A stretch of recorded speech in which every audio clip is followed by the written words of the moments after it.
Saudara, sudah 1 semester kita belajar tentang kisah para rasul. Dan minggu ini tibalah kita untuk membahas pada bagian akhir kisah para rasul. Saudara, ada misi Allah yang dikerjakan. Dan pada bagian akhir ini bukan berarti misi Allah sudah selesai. Misi Allah baru sudah selesai nanti ketika Tuhan Yesus datang kedua kali. Saudara, sebenarnya apa sih misi Allah itu? Saudara, misi Allah adalah usahanya Allah dengan kasih yang besar untuk menyelamatkan manusia yang berdosa di dalam Yesus Kristus. Saudara, gereja lahir dari misi Allah. Dan Allah mau mengerjakan misinya melalui gerejanya. Apa itu gereja dan siapa itu gereja? Gereja adalah kumpulan orang-orang yang sudah keluar daripada kegelapan, masuk ke dalam terang yang ajaib, terang Kristus. Jadi kalau ditanya siapa itu gereja, gereja bukan hanya hamba Tuhan, bukan majelis, bukan pengurus, tapi setiap kita nih yang lagi duduk, yang beribadah, kitalah gereja. Lalu apa tugas kita nih di dunia ini? Gereja ini tugasnya di dunia apa? Saya kutip dari seorang yang bernama C.S. Lewis yang mengatakan demikian. Gereja eksis itu adalah tidak ada tujuan lain selain untuk menarik orang kepada Kristus dan menjadikan mereka Kristus-Kristus kecil. Jika tidak demikian, maka semua aktivitas gereja atau orang-orang Kristen hanya buang-buang waktu. Allah menjadi manusia bukan untuk tujuan yang lain. Saudara, satu-satunya cara supaya kita bisa berbagian dalam misi Allah adalah memberitakan Kristus. Mengapa ini penting, saudara? Sebagai orang Kristen yang percaya pada firman Tuhan, kita tahu Yesus pernah berkata bahwa dialah jalan kebenaran dan hidup. Dialah jalan keselamatan satu-satunya bagi manusia berdosa. Manusia berdosa tidak bisa menyelamatkan dirinya sendiri. Manusia berdosa ibaratkan seperti orang yang jatuh ke dalam pasir hisap. Semakin dia bergerak, semakin dia akan jatuh tenggelam. Manusia berdosa membutuhkan juru selamat. Dan hanya Tuhan Yesuslah yang sanggup menarik manusia itu keluar daripada kegelapan dosa itu kepada terang yang ajaib, yang terang Kristus. Saudara, ini adalah urgensi misi yang harusnya sebagai orang Kristen kita pahami ini dalam hidup kita. Namun pertanyaannya, seberapa banyak sih orang Kristen yang mengerjakan misi Allah dengan sungguh-sungguh? Tadi lagu misi, rela berkorban. Berkata dalam hati bahwa Tuhan, Engkau adalah juru selamat satu-satunya di dalam dunia. Tuhan, tolong aku untuk memberitakan Engkau kepada orang-orang lain yang belum kenal Engkau. Beberapa bulan yang lalu kita kedatangan seorang misionari, Jim Yos. Saudara pasti ingat mungkin ceritanya, kesaksiannya. Beberapa kesaksiannya itu saya yakini itu menyentuh dan menginspirasi kita. Namun seberapa banyak setelah kita dengar, setelah kita lihat sosok itu, lalu akhirnya kita bertekad, tergerak untuk memberitakan Tuhan di lingkungan sekitar kita. Kalau boleh jujur, mungkin saja hanya segelintir orang yang melakukan itu. Saudara, misi Allah kerjakan sekarang melalui gereja. Ternyata tidak semua orang Kristen mau melakukannya. Hanya beberapa saja. Mereka yang melakukan itu yang seperti apa, saudara? Orang Kristen seperti apa yang mau mengerjakan misi Allah ini? Kita akan lihat satu persatu. Yang pertama adalah mereka yang telah mengalami Allah di dalam hidupnya. Saudara, kalau kita membaca kisah para rasul, kita temukan murid-murid dan Paulus adalah orang yang telah mengalami Allah di dalam hidupnya. Saudara, jika hidup kita tidak pernah mengalami kasih Allah, bagaimana mungkin kita bisa memberitakan kepada orang lain Allah mengasihi dia? Jika di dalam kehidupan kita belum pernah mengalami kekuatan Allah yang menopang kita melalui pergumulan-pergumulan hidup, bagaimana kita bisa memberitakan kepada orang lain bahwa Tuhan sumber kuatnya?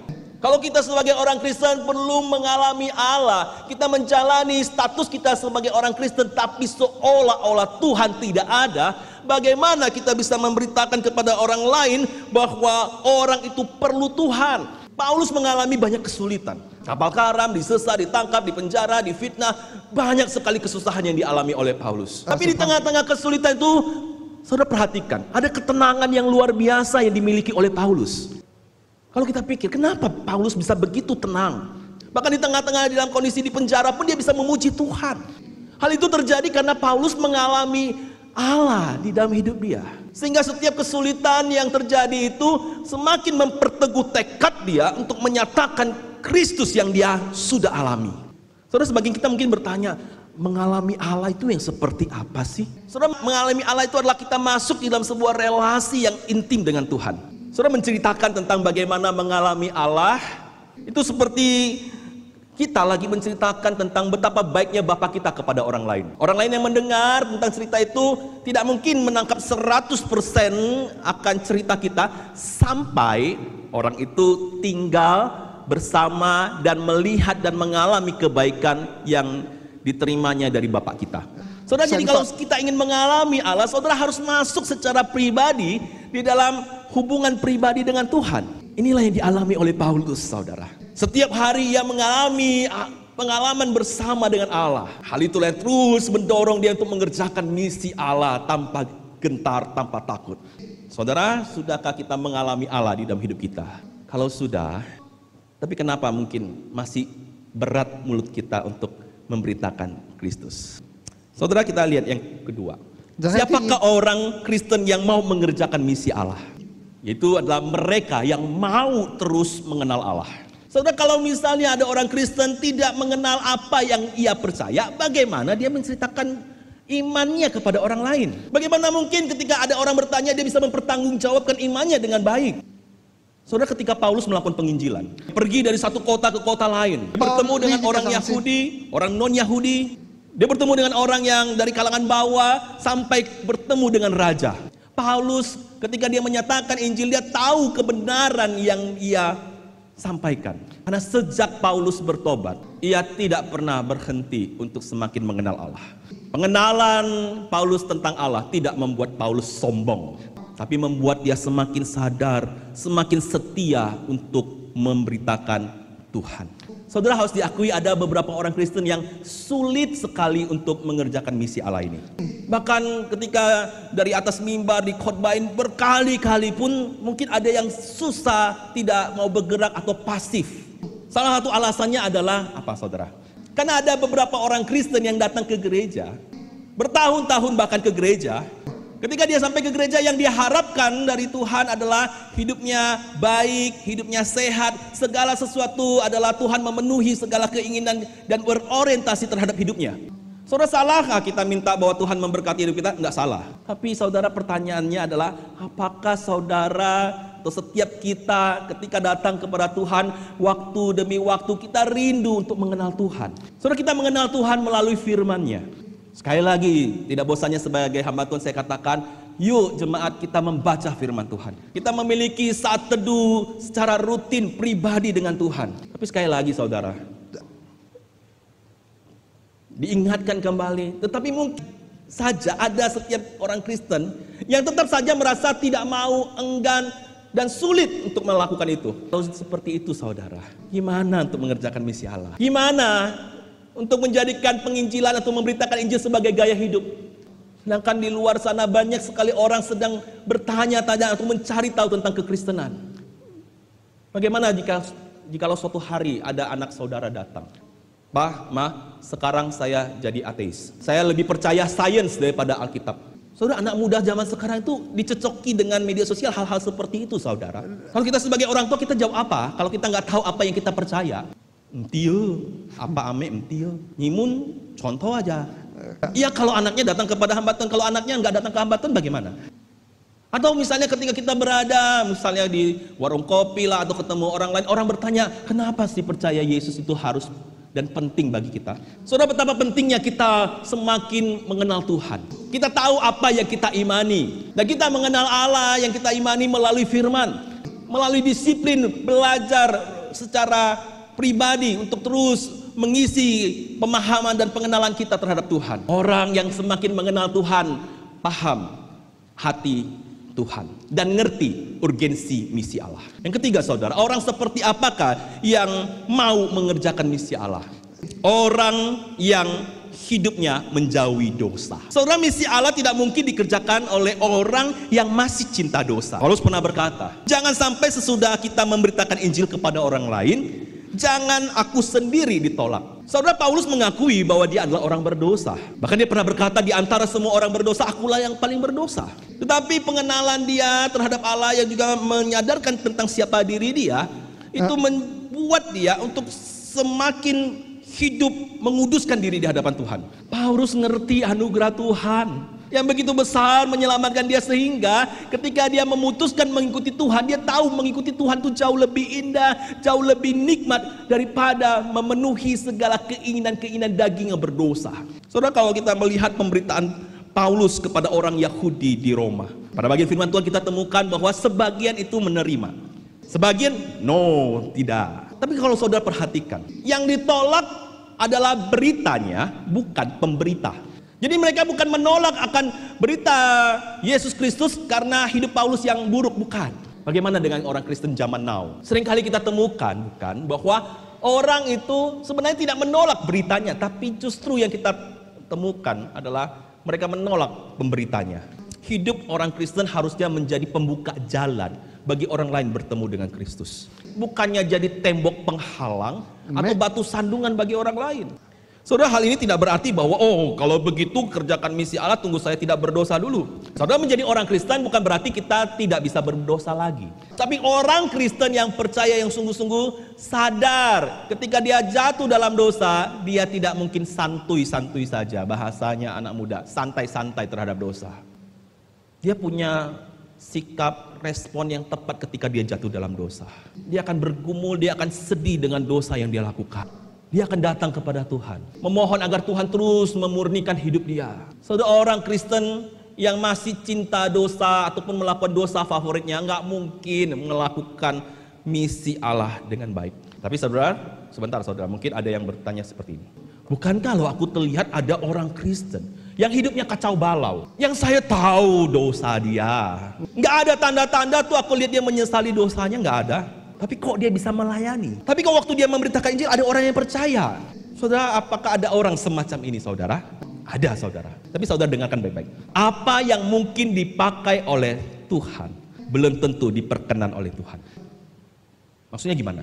Nah saudara, ada sebuah cerita. Ada seorang dokter spesialis kandungan sedang berlibur ke kampung istrinya di daerah pedalaman. Maksud hati ingin menikmati akan cutinya.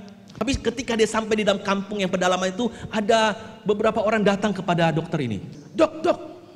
Ya, karena mereka tahu ini dokter spesialis kandungan. Dok, tolong dok, istri saya sebentar lagi akan melahirkan dok. Selalu dokter itu pergi. Dan dia lihat, waduh ini udah pecah nih ketubannya. Lalu dia mencoba untuk mengeluarkan, dan tidak bisa nih, dokternya tahu bahwa ini harus disesar. Kalau nggak sesar nih, baby sama ibunya bisa mati. Tapi dia nggak bawa alat-alat operasinya, bagaimana ini?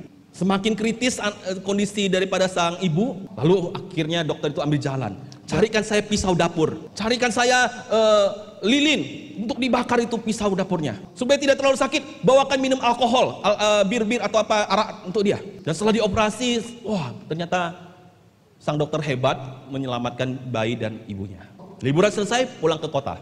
Ada pasien juga mau dioperasi sesar. Saudara, mungkinkah sang dokter berpikir, di kampung pakai pisau dapur, pakai minuman AK dan sebagainya bisa.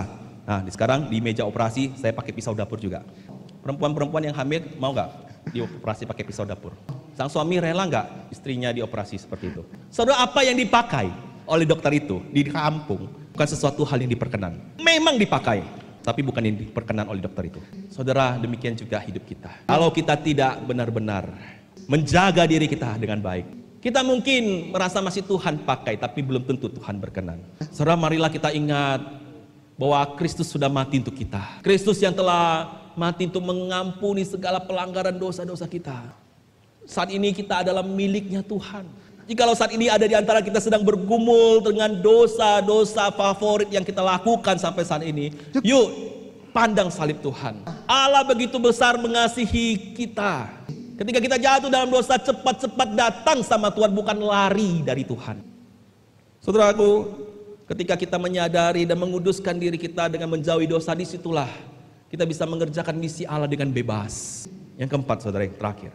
Siapakah orang Kristen yang mau mengerjakan misi Allah ini? Adalah mereka yang mengasihi jiwa-jiwa, saudara. Saudara, saat Paulus tiba di Roma, Paulus tidak mencari cara, gimana ya cara supaya aku dibebaskan, supaya aku ditolong untuk daripada segala tuduhan-tuduhan yang diterima oleh Paulus. Enggak. Hal pertama yang dilakukan Paulus adalah justru mencari atau mengumpulkan orang-orang Yahudi yang belum percaya itu untuk diberitakan tentang Kristus. Paulus memikirkan mereka yang belum kenal Tuhan itu bagaimana. Lebih daripada dia memikirkan dirinya sendiri.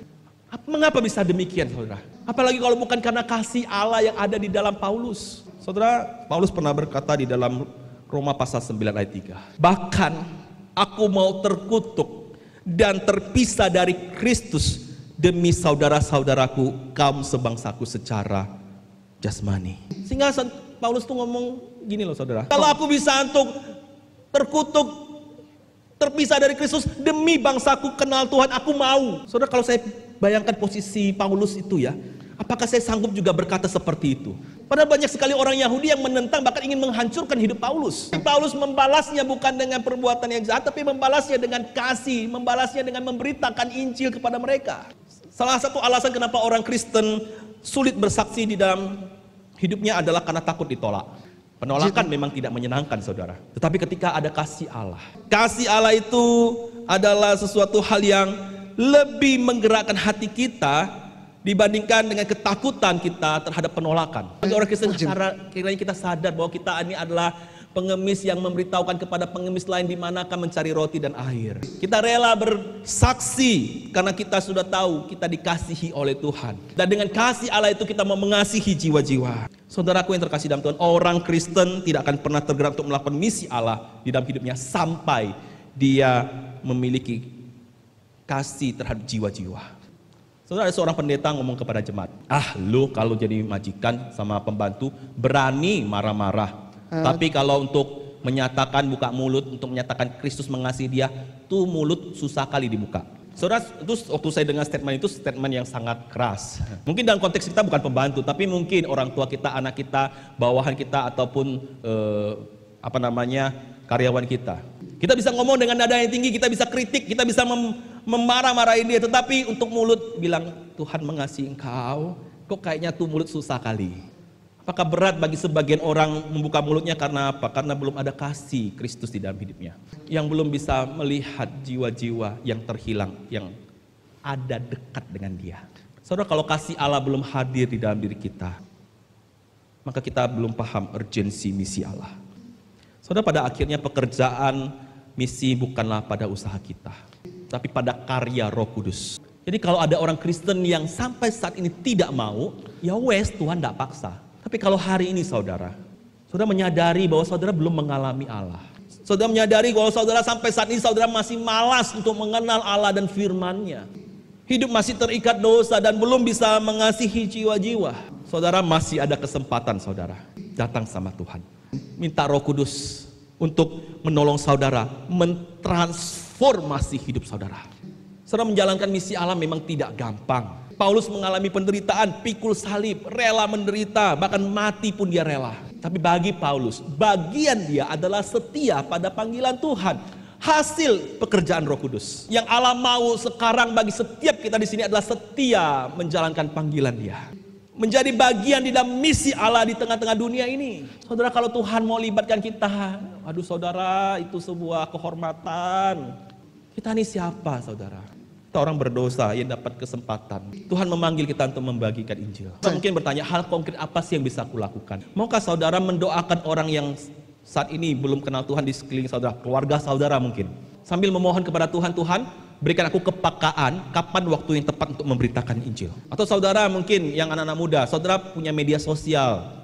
Ya, yang dewasa punya Facebook juga ya, saya lupa. Saudara, kalau boleh nggak kita isi konten-konten pribadi kita, semule apa tuh yang nyanyi lagu semua itu boleh ya. Tapi coba saudara lakukan misalnya seperti saudara memposting ataupun hal-hal yang rohani yang bisa memberikan kekuatan bagi follower saudara.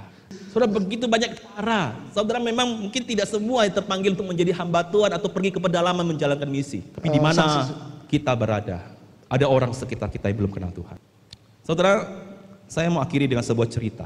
Cerita dari sebuah lagu yang saya pernah dengar waktu saya sekolah Alkitab. Saya dengar dari anak-anak teologi dari Cungko. Judul lagunya China Mission. Lalu diterjemahkan judul lagunya menjadi Gereja yang Bermisi. Lagu ini diciptakan oleh seorang yang cacat yang duduk di kursi roda. Namanya Lim He Cheng. Dia dibesarkan tanpa orang tua kandung. Masa muda penuh dengan kejahatan. Suatu ketika dia kecelakaan dan akhirnya dia lumpuh. Dia bisa bertobat karena ada orang tua angkatnya. Suatu malam ketika tahun 1994, ada dorongan dari hatinya untuk menciptakan sebuah lagu. Dia mengambil gitar dan dalam waktu kurang lebih 30 menit jadi lagu ini. Dari sebuah lirik lagunya ada berbunyi demikian. Roh Kudus memimpin hatiku. Meski banyak hambatan tidak akan berputus asa. Membawa visi terus maju untuk melihat gereja bertumbuh dan memberitakan Injil ke seluruh pelosok.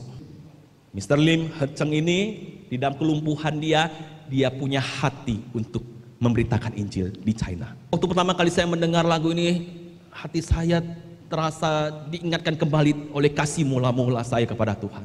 Dan terus membakar hati untuk mengingat, memberitakan Injil kepada jiwa-jiwa yang belum percaya.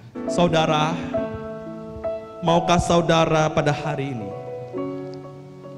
saudara yang sudah mendengar akan firman Tuhan ini, saudara bertekad,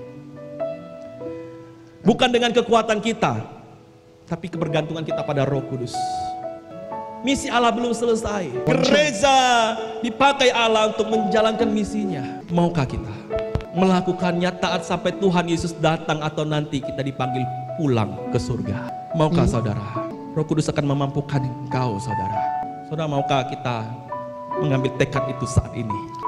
Saudara, saya mengajak kita sama-sama yuk. Kita nyanyikan lagu ini sebagai satu komitmen dan tekad kita. Saya undang semuanya bangkit berdiri. Ada kasih yang